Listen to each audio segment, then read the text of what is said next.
கரையன்னை ஜெகதாம்பிகையே ஆதிபராசக்தி கைதொழுதோ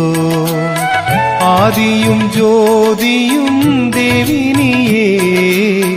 வாழ்வில் ஆரோக்கியம் நீ தந்தருள்வாயே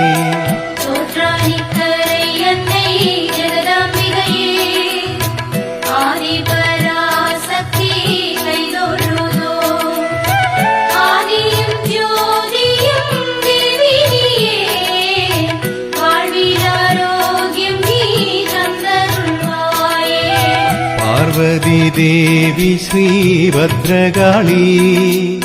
சோற்றானிக்கரையிலே அவதரித்து